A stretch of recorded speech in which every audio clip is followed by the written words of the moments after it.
Karon, magahin kita og panahon sa pagtuon sa pulong sa Dios sa Biblia uban sa sermon nga giuluhan, sayop nga paghukom ug walay katapusan nga pagbasol. Samtang nagkinabuhi kita ni ining kalibutana, kasagaran makahimo kita og sayop nga desisyon nga modala kanato sa pagbasol. Kung ang usa ka sayop nga desisyon adunay kalabutan sa usa ka pisikal nga butang, kini mahimong moresulta sa usa ka temporaryo ug lumalabay nga pagbasol. Apan, kung ang usa ka sayop nga desisyon may kalabutan sa usa ka espirituhanon nga butang, kini mahimong moresulta sa walay katapusang pagbasol ug magdugay hangtod sa kahangturan bisan ug unsa ka gamay nga desisyon. Pinaagi niini, makaamgo na usab kita nga sa atong matag aksyon, atong matag desisyon, ug ang matag pulong nga atong isulti hilabihan ka mahinungdanon.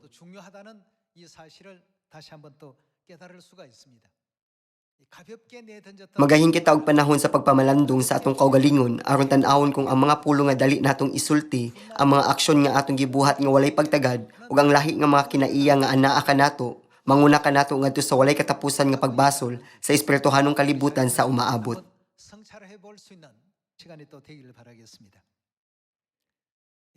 Mibisita ko sa lugar sa Busan, kauban ang langit nung inahan niadtong miaging adlaw nga igpapahulay.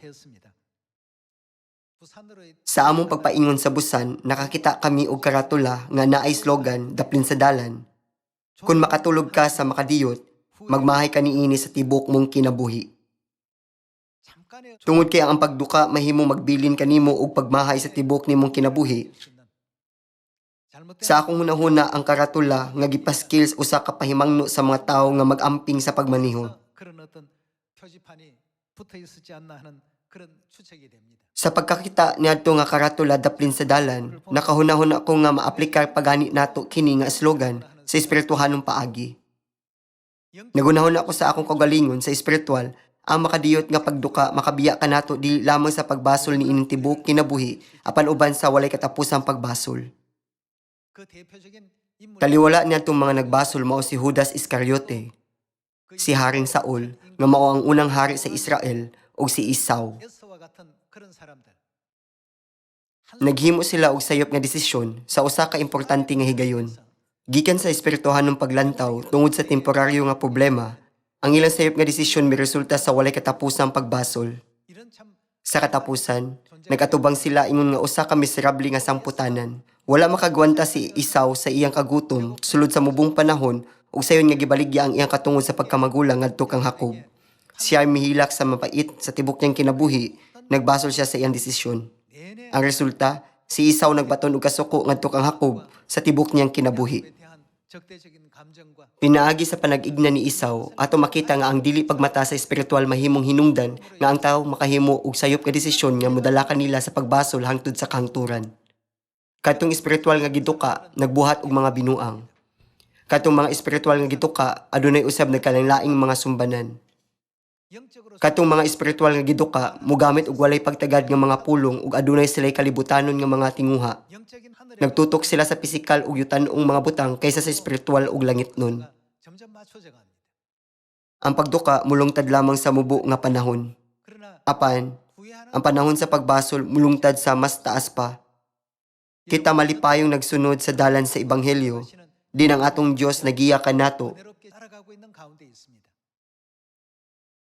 Unya, dili ba kita maglakaw sa dalan sa ebanghelyo aron dili kita magbasol? Ang dalan ni Kristo dili gayud mobiya kanato uban sa bisan unsa nga pagbasol. Apan, kung kita mapakya sa pagsunod sa dalan ni Kristo o sa pagkinabuhi sa kinabuhi ni Kristo, atong maangkon ang daghang pagbasol sa umaabot. Karon, atong tan-awon ang maong mga talan-awon sa Genesis Kapitulo 25.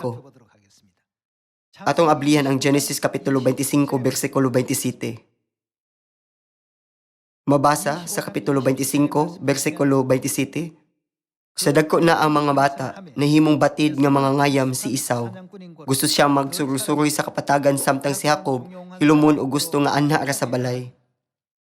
Pinangga ni Isaac si Esau kay gusto man siyang mukaon sa mga inayaman ni Esau, apan si Jacob maoy pinangga ni Rebecca. Usa niya na kaadlaw samtang naglata si Jacob og mga liso, nahiuli si Esau gikan nga nangayam sa kapatagan. Gigutom siya og miingon kang Jacob, "Pakana ako ni anang imong sabawng pula kay gigutom ako." Tungod niini ginganlan siya og Edom. Apan si Jacob nitubag, "Pakanon ko ikaw niini kung ihatag mo kanako ang imong mga katungod sa pagkamagulang." Mingon si Esau, "Oo, ihatag ko. Unsa may kapuslanan sa akong katungod sa pagkamagulang kung mamatay ako karon sa kagutom?" Si Jacob nitubag, "Panumpa una nga ihatag mo gayud kanako ang imong mga katungod." Busa nanumpa si Esau ug iyang gibaligya kang Jacob ang iyang mga katungod sa pagkamagulang. Unya gihatagan siya ni Jacob og pipila ka buok pan ug linat-ang mga liso. Ug ikaon niya kini unya miinom og milakaw sa ingon niining paagi hagi pakawalay bili niya ang iyang mga katungod sa pagkamagulang. Sa usa ka mubo nga panahon gibaligyan ni Esau ang iyang katungod sa pagkamagulang. Sa katapusan siya nagsubo og mihilak sa mapait tungod sa iyang desisyon. Human sa tanang panalangin sa Dios alang sa kinamagulangan nga miadto kang Jacob, nangutana si Esau sa iyang amahan nga si Isaac, "Gihatag mo ba kang Jacob ang tanang panalangin nga dapat ihatag kanako? Kung adunay bisan gamay nga panalangin nga nahibilin, palihog ihatag kanako." Ang iyang amahan mihatag sa mga panalangin sa kinamagulangan kay Jacob. Ang mga panalangin nga angay unta gitagana para kang Esau. Tungod kay si Esau dili makagwanta sa makadiyot nga kagutom. Niya ang kadiyot nga kasakit ug gibaligya ang iyang katungod sa pagka-kinamagulangan. Ang resulta, si Esau naguol pag-ayo. Si Esau nanumpak ang Jacob nga ibaligya niya ang iyang katungod sa pagka-kinamagulangan sa iyaha. Sa Biblia girecord kini nga si Esau nagtamay sa iyang katungod sa pagka-kinamagulangan. Sa samang paagi, kita usab makahimo og sayop nga paghukom, makahimo og sayop nga mga desisyon ug mulihok sa dili angay.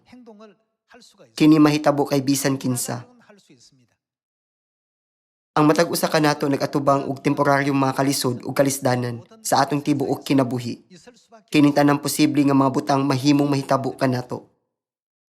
Apan, kinahanglan natong hinumdumon nga ang usa ka sayop nga atong mahimo manguna kanato ngadto sa walay katapusan nga pagbasol. Kinahanglan nga dili kita dali nga muundang sa ingon kadali o yanong biyaan ang langit nung kabilin o ang himaya sa langit nga gihatag sa Dios kanato. Mao nga ang atong mga pulong, buhat o kinaiya tanan hilabihan ka importante sa mga mata sa Dios. Ang dalan nga atong giagian karon kay ikatandi ngadto sa panaw sa espirituhanon nga kamingawan. Kung ang atong tan-awon ang kasaysayan sa mga Israelita nga nagapuyo sa kamingawan, 3,500 ka tuig ang milabay. Makita nato ang daghang mga tawo nga nagpuyo nga adunay pagbaso sa nahibilin nilang kinabuhi. Ang kadiyot nga kagutom, kadiyot nga kauhaw, ug ang dili komportable nga palibot. Nakapahimo kanila nga moreklamo ug mo'y hinungdan sa paghimo nilang mga desisyon nga mitultul kanila sa pagbasol sa tibok nilang kinabuhi.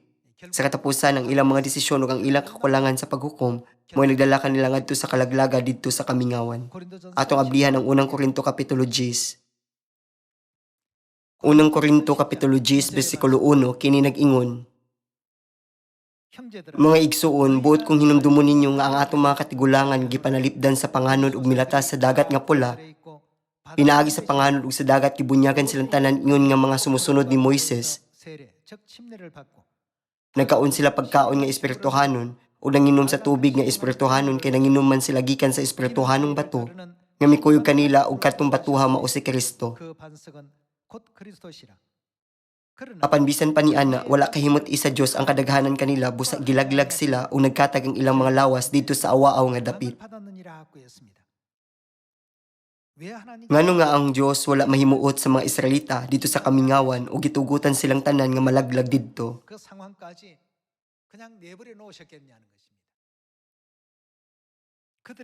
Kinitungod sa ilang mga pulong, pagtuo o panghuna-una. Tungod kay nakita sa Dios nga kini nga mga tawo walay hustong kinaiya sa pagtuo nga takos nga makapanunod sa yuta sa kanaan nga tabunok, wala sila mahimuot kanila. Ang Biblia naghulagway sa pagbati sa Dios ngadto kanila sa niining paagiha. Hebrew kapitulo 11 bersikulo 6 nag-ingon, walay makapahimuot sa Dios kun dili pinaagi sa pagtuo. Bisan pa kon ang Dios ang nanguna sa mga Israelita nga dut sayuta sa Kanaan, kay kanunay sila nagreklamo ug nagbagulbol sa matag higayon nga sila mag-atubang sa temporaryo nga kagutom, kauhaw ug mga kahasol sa kamingawan. Unsa ang ilang isulti mahitungod sa yuta sa Kanaan nga tabunok kaayo? Nganong gidala mo man kami ni ining dapita? Kadtong nagbagulbol ug nagreklamo kanunay mangitag butang nga ikareklamo, bisan unsa ka maayo ang ilang mga kahimtang. Kung gitugutan sila sa Dios nga magpuyo nga komportable, mangutana sila, nganong gitultulan mo man kami sa usa ka laay nga lugar? Sa diha nga sila nagatubang sa daghang mga pag-antos ug kalisdanan, mangutana sila, nganong gibutang mo man kami ni ining tanang kalisdanan? Sa dihang komportable na, magbagulbol sila, tungkol kini komportable kaayo. O sa diha nga adunay kalisod, magbagulbol sila kay lisod kaayo. Sukad sila nabuhi nga kanunay uban ang DNA sa pagbagulbol. Ang Diyos wala mahimuot kanila bisan pa og daghan kaayo sila. Atong tan-awon ang katapusang samputanan niadtong wala gikahimutan sa Dios. Ipadayon nato ang bersikulo 5, kini nag-ingon. Apan bisan pa niana wala kahimot isa Dios ang kadaghanan kanila, busa gilaglag sila og nagkatag ang ilang mga lawas dito sa awaaw nga dapit. Kining tanan nga mga pasidaan kanato aron dili kita magtinguhag daotang mga butang sama sa ilang gihimo. Ug dili magsimba sa mga Diyos-Diyos sama sa gibuhat sa pipila kanila, kay sumala sa gingon sa kasulatan, milingkod sila aron pagkaon o pag-inom ug mitindog aron pagsayaw. Dili kita makighilawas ingon sa gibuhat sa pipila kanila, busa nangamatay ang 23,000 kanila sulod sa usa ka adlaw lamang.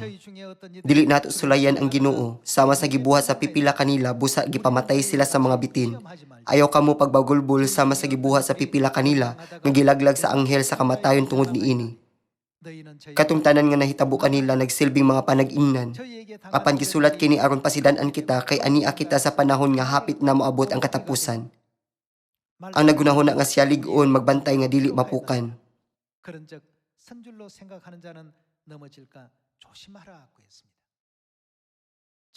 Kining tanan nga mga panag-ignan ning resulta sa ilang sayop nga mga panghunahuna. Kini nagikan sa pagbaton ug sayop nga pagtuo. Kini tungod kay ang Espiritu sa Dios wala uban nila.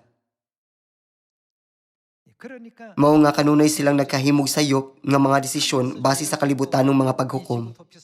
Sukad kita nakasala sa langit o gitambog sa yuta, ang syudad nga dalangpanan, dili nato makabot ang tanan natong gusto dinhi sa yuta.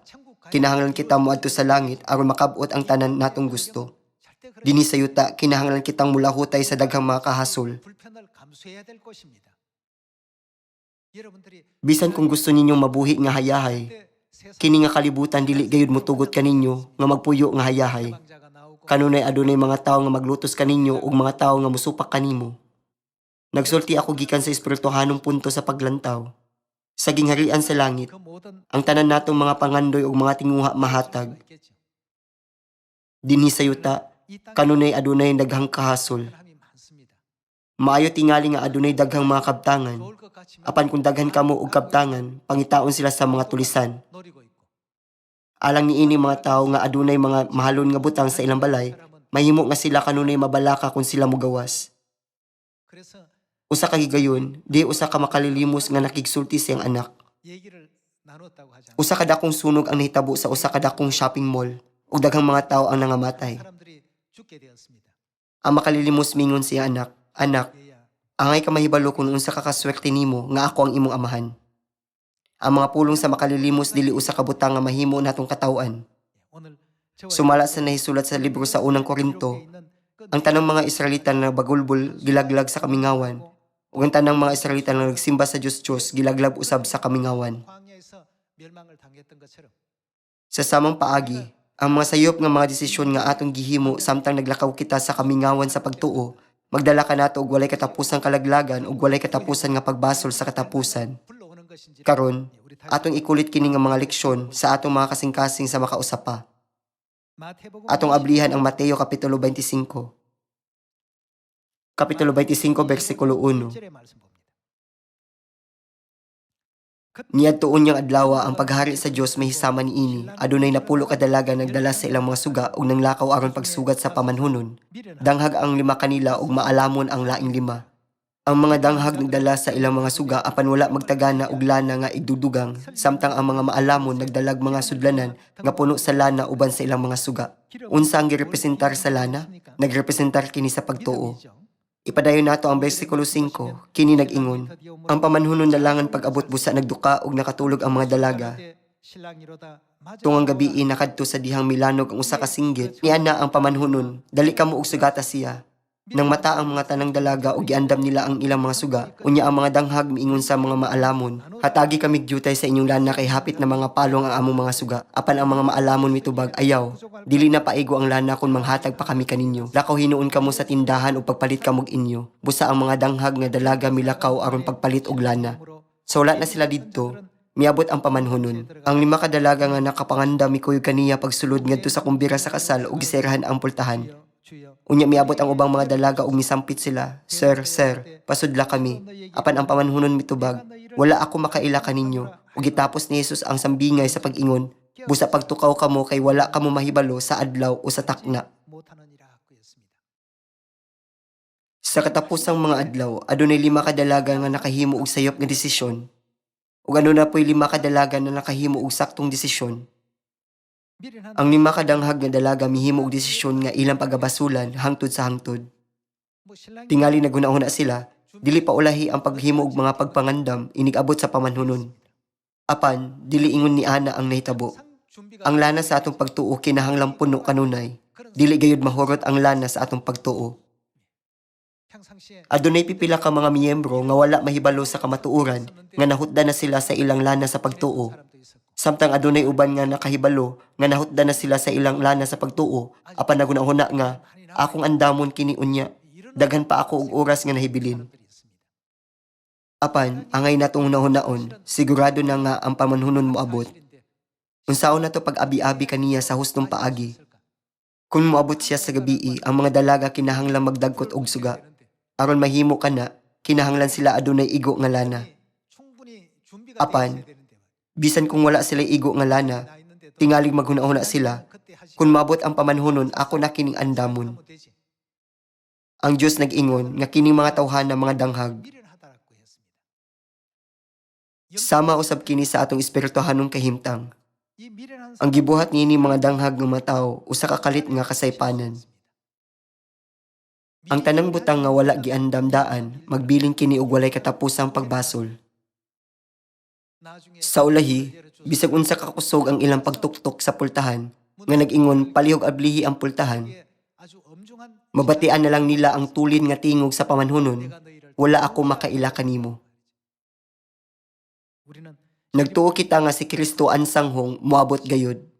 Sigurado gayud kini. Karon, atong hunaw-naon pag-usab unsay buot ipasabot sa pagbuhat og binuang ug unsa ang gipasabot sa paglihok nga maalamon. Kinahanglan nga dili gyud kita mahulog sa pagkatulog o mahimong dukaon bisan sa makadiyot. Ni mabugnaw ang atong pagtuo. Sa Mateo 25, si Jesus mitudlo sa iyang mga anak sa kaalam nga mahibalo sa paagi sa pagmata aron dili sila magbasol. Muadto kita sa bersikulo 14. Kaya ang paghari sa Dios sama sa usa ka tawo nga mulakaw ngadto sa laing dapit, gitawag niya iyang mga sulugoon ug gipiyalan nila sila siyang katigayunan, sumala silang katakos. Ang usa gihatagan niya 5 ka puntil nga salapi, ang usa 2 ka puntil nga salapi ug ang usa pa gyud usa ka puntil nga salapi. Unya milakaw siya. Ang sulugoon na nakadawat og 5 ka puntil nga salapi milakaw dayon, gipatigayon niya kini o nakaganan siya sa og 5 ka puntil nga salapi. Ang nakadawat og 2 ka puntil nga salapi nakaganan siya og laing 2 ka puntil nga salapi. Apan ang sulugoon na nakadawat og usa ka puntil nga salapi milakaw og nagkalot sa yuta ug gilubong niya ang salapi siyang agalon. Tapos sa dugay nga panahon mipauli ang agalon niadtong mga sulugoon ug nangayog husay kanila. Ang sulugoon na nakadawat og 5 ka puntil nga salapi miadto kaniya, mingon siya, "Sir, gihatagan mo ako og 5 ka puntil nga salapi ug niini nakaganan siya ako og laing 5 ka puntil nga salapi." Niara ang tanan. Mingon ang iyang agalon, maayo, buotan ka og matinumanon nga sulugoon, kay kasaligan ka man sa diyutay, piyalan ko ikaw sa daghan. Dali, sulod nga ri og ambit sa akong kalipay. Unya misulod ang sulugoon nga gihatagan og duha ka puntil nga salapi og miingon, Sir, gihatagan mo ako og duha ka puntil nga salapi og iniini, nakaginansya ako og laing duha ka puntil nga salapi. Ania ang tanan, mingon ang iyang agalon, maayo, buotan ka og matinumanon nga sulugoon, kay kasaligan ka man sa diyutay, piyalan ko ikaw sa daghan. Dali, sulod nga ri og ambit sa akong kalipay. Dinhi, atong tan-awon ang kaso sa usa ka tawo nga nakahimog sayop nga desisyon nga iyang pagabasulan hangtod sa hangtod. Atong tan-awon ang bersikulo 24. Unya misulod ang sulugoon nga nakadawat og usa ka puntil nga salapi og miingon, Sir, nasayod ako nga istrikto ka kaayo. Nag-ani ka sa wala mong itanom ug naghipos sa wala mong ipugas. Nahadlok ako, busa milakaw ako ug gilubong ko ang imong salapi sa ilalom sa yuta. Tan-awa, Sir, ania ang imong salapi.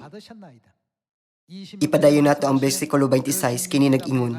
Miingon ang agalon, walay hinungdan og tapulan nga sulugoon, nasayod ka man di ay nga nag-ani ako sa wala ko itanom ug naghipos sa wala ko ipugas, nganong wala mo man ideposito sa bangko ang akong salapi, aron mahibalik kini kanako nga may tubo na.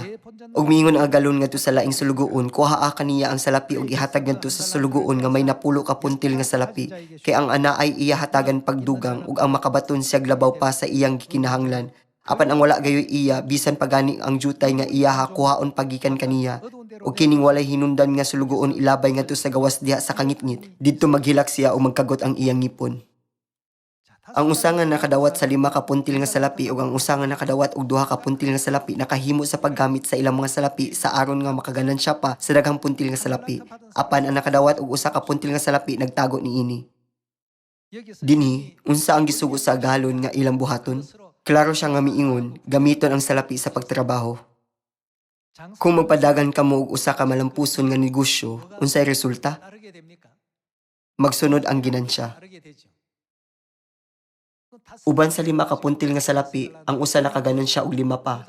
Ug uban sa 2 ka puntil nga salapi, ang usa nakaganan siya og 2 pa. Sa laing bahin, ang tawo nga adunay usa ka puntil nga salapi gilubong kini sa ilalom sa yuta. Wala siya'y gihimo niini. Gihatagan pagani sila sa agalon ug klaro nga mga panudlo kung unsa ang buhaton. Apan sa Mateo 25, ang Dios nagpakita kanato nga ang nakadawat og usa ka puntil na salapi wala motuman sa mga pulong sa agalon. Ug ang resulta, wala siya kapilian apan magbasol siya sa iyang desisyon hangtod sa hangtod. Kitang tanan, mugahin kita og gamay nga oras sa pagpamalandong sa atong kaugalingon. Kung ang Diyos mo ani sa yuta karon, ako ba usa ka danghag nga tawo o usa ka maalamon nga tawo?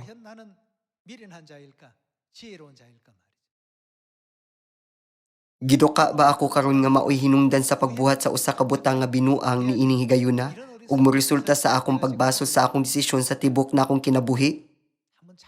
Kinahanglan natong hunahunahon kini pag-ayo. Atong tan-awon ang Hebreo kapitulo 12 bersikulo 14. Sa Hebreo kapitulo 12, bersikulo 14, nag-ingon, Paningkamuti ninyo ang pagpakigdait sa tanang tao ug sa pagpagkinabuhi nga balaan kay gawas niini walay makakita sa Ginoo. Pagmatngon kamo nga walay usa kaninyo nga mobiya sa grasya sa Dios ug matnguni nga walay usa kaninyo nga mahisama sa mapait nga tanom nga motubo ug makahasol sa uban pinaagi sa hilo niini. Matnguni usab ninyo nga dili kamo makahimog immoral o mahimong dili espirituhanon sama kang isaw nga nagbaligya siyang katungod sa pagkapanganay nga anak tungod lamang sa usa ka pagkaon. Nasayod kamo nga sa nangayo na siya sa panalangin nga iyang mapanunod sa iyang amahan, gisalikway siya kay dili naman niya mabakwi ang iyang gibuhat bisan pag naghilak siya og nagpakiluoy pag-ayo.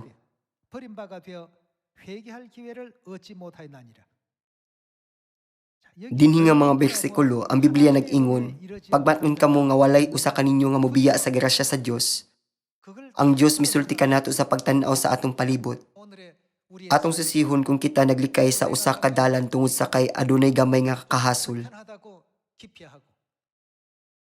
Kitang tanan, sa atong adlaw-adlaw nga kinabuhi, makita nato sa makadagang higayon nga ang mga tawo nagbasol sa tibuok nilang kinabuhi tungod sa ilang kadiyot nga pagduka. Apan, ang espiritual nga mga butang dili lamang mulungtad sa tibuok natong kinabuhi. Mahangturon sila. Tungod kay mahimo kita mag-atubang sa makaluluoy nga mga samputanan sa umaabot hangtod sa kahangturan, kinahanglan nga kanunay kita magtagad sa mga pulong sa Biblia. Tungod kay ang Dios misulti kanato nga dili mahisamak ang isaw, dili nato tugutan nga mahitabo ang mga butang nga atong pagabasulan. Ang usa ka panaksan nga sabaw sa lintel mahimong makatagbaw sa atong kagutom sa makadiyot.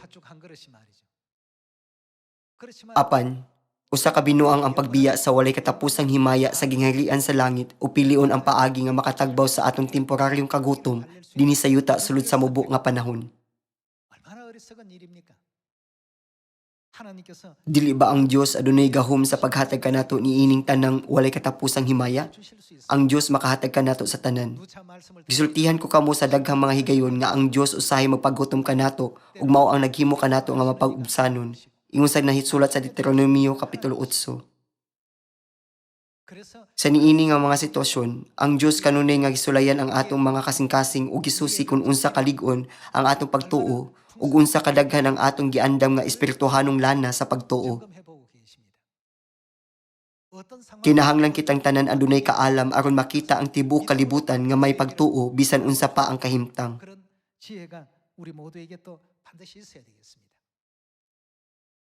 Sa Biblia, dili lang ang istorya sa pagbasol ni Isaw, apan usab ang pagbasol ni Judas Iscariote ug ang pagbasol ni Haring Saul. Human sila nakahimo sa sayop nga paghukom sa makadiyot, nagbasol sila sa ilang mga desisyon sa tibok nilang kinabuhi. Mao nga ang Biblia nagtudlo kanato sa unang Korinto kapitulo 10. Ayaw kamo pagsundog kanila. Ang Dios kanunay nga nagpukaw kanato niini nga pagtulun-an. 2,000 ka tuig ang milabay, ang mga tinun-an ug ang mga katigulangan sa pagtuo gibato, gisunog ug nahimong pagkaon sa mga leyon. Naa sila sa daghang kalisod nga mga kahimtang samtang nagsangyaw sa ebanghelyo. Apan, wala gyud sila minghunong sa ilang pagtuo sa Dios o mingbiya sa ebanghelyo. Kini tungod kay sila mituo nga adunay dako nga himaya sa gingharian sa langit. Ang pagkinabuhi uban sa ingon nga pagtuo, ang ilang kinabuhi dili hayahay tungod kay wala sila niini, apan kini dili ingon sa usa ka kahasol alang kanila. Adunay usa ka walay katapusan nga himaya nga ilang madawat sa dili madugay. Ang kamatuoran nga kita adunay gamay nga mga kabtangan o nagpuyo sa usa ka gamay nga balay, dili usa ka butang nga angay natong ikaulaw. Isip harianong pagkapari, adunay usa ka mahimayaong korona nga gitagana alang kanato sa gingharian sa langit nga ihatag sa Dios kanato.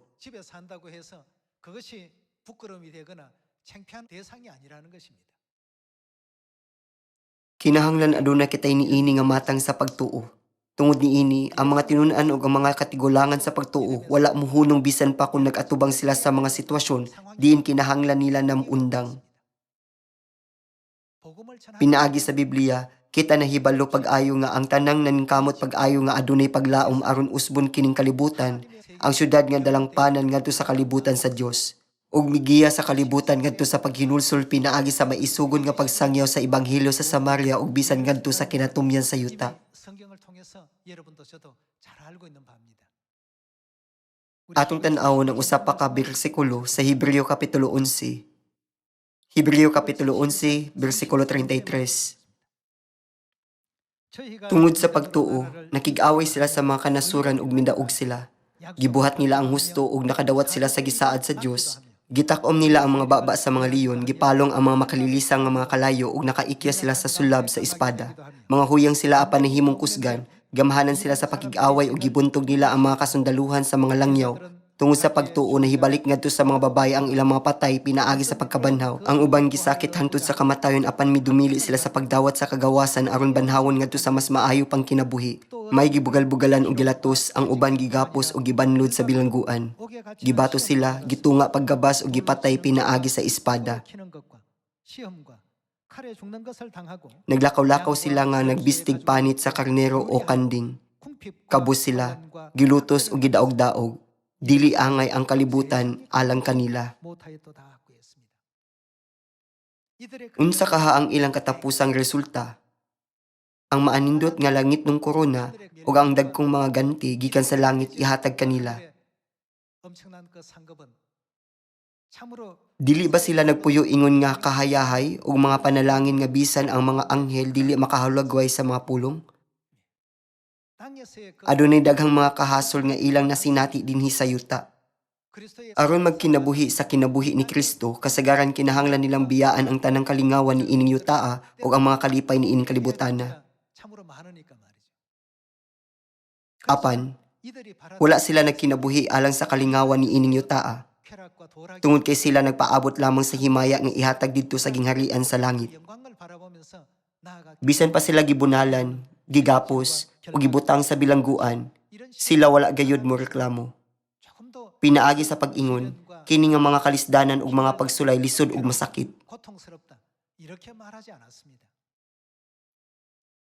Ang ilang nakita mo ang himaya sa gingharian sa langit. Apan, ang mga tao sama kang Judas Iscariote, Haring Saul ug si Esau, naglantaw lamang sa himaya niini nga kalibutan. Atong susihon ang atong kaugalingon kung kita naglakaw sa dalan nga may hugot nga pagtuo nga naglantaw sa langit. O kung naglakaw kita sa dalan sa pagtuo nga nagtan-aw sa kinabuhi dinhi sa yuta. Manghinaot ako nga dili nato buhian ang walay katapusang gingharian sa langit ug ang dalan sa kinabuhing walay katapusan diin gitultulan kita sa atong amahan ug inahan. Pinaagi niini gusto na akong tapuson ang sermon karon. Daghang kaayong salamat.